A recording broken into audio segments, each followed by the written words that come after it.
Avec Jean-Marc Ferreri, manager général, directeur du développement pour le Sporting, avec plutôt des bonnes nouvelles. Ça avance en coulisses pour le Sporting avec une première signature qui va arriver là très rapidement.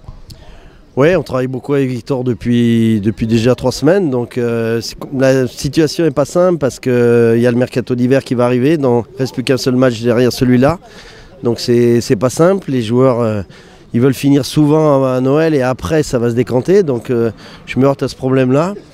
Mais effectivement, j'ai activé mon réseau qui est très important avec mes potes qui sont souvent entraîneurs de Ligue 1, managers en Ligue 2, donc le monde professionnel. Et on veut aider en plus le Sporting avec des joueurs, des ex-potes à moi qui m'ont dit écoute Jean-Marc, on veut aider le Sporting, donc on veut te prêter des joueurs, faire un effort sur le salaire et compagnie. Donc tout ça avance bien avec, je pense, des bons joueurs qu'on a validés avec Victor, évidemment le président. C'est évidemment des profils intéressants. Là, il y a un joueur en particulier qui devrait rejoindre peut-être même pour le prochain match face à Quevilly-Rouen. Oui, il m'a été proposé il y a quelques semaines. Donc les vidéos que j'ai pu voir de lui étaient très intéressantes avec de très jolis buts. Il reste sur une très belle saison avec beaucoup de buts marqués, 16 buts marqués. Il a fait monter à lui tout seul son club à l'étranger en Lettonie.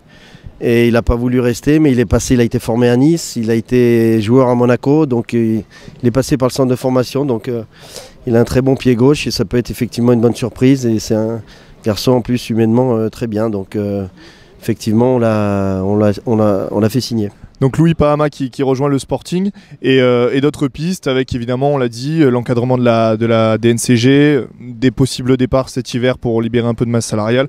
C'est un petit peu tout ça qui s'active également. Oui, c'est pas simple, hein, c'est pas simple. Je travaille beaucoup avec Victor, il y a beaucoup d'agents qui m'appellent, il y a beaucoup de choix à faire, mais effectivement avec mon expérience de haut niveau, j'ai quand même joué 22 ans dans le monde professionnel, donc je connais un petit peu le football, donc j'essaie de prendre les meilleurs joueurs possibles pour le Sporting, pour faire plaisir à nos supporters. Il y a une très forte attente pour qu'on sorte de cette spirale négative, il faut vraiment un déclic. On n'est pas très loin, on ne perd pas nos matchs par 4-5 buts d'écart, donc on est tout prêt. On avait fait beaucoup de matchs nuls en début de saison, ça n'a pas payé, mais là je pense qu'avec les renforts qu'on a dans le viseur, ce sont tous de très bons joueurs qui ont connu, il y en a un qui a connu la Ligue 2, qui a joué en Ligue 2 dans un très bon club de Ligue 2 il y a 2 mois, qui va beaucoup nous apporter. Donc on va certainement avoir son accord très prochainement, et puis d'autres aussi qui sont des pistes très intéressantes avec des joueurs qui ont connu le niveau professionnel. Est-ce qu'on peut juste avoir un petit peu d'indication sur les profils qui sont recherchés actuellement pour compléter cette équipe de Toulon? Les profils, c'est ce que je te disais il y a quelques semaines quand on avait fait cette première interview, on a du mal à marquer des buts, on en prend aussi, donc c'est compliqué. Il faut renforcer l'équipe vraiment dans tous les domaines, mais bon, déjà ça passe par, je pense, trouver de bons attaquants. On manque de finisseurs, on manque de buteurs. Nos buteurs sont, si tu regardes les statistiques, elles sont faibles. Après, on s'attaquera évidemment au domaine défensif. On a plusieurs défenseurs en vue qui ont connu le haut niveau, la Ligue 2 notamment, ou le National, qui sont deux très bons joueurs.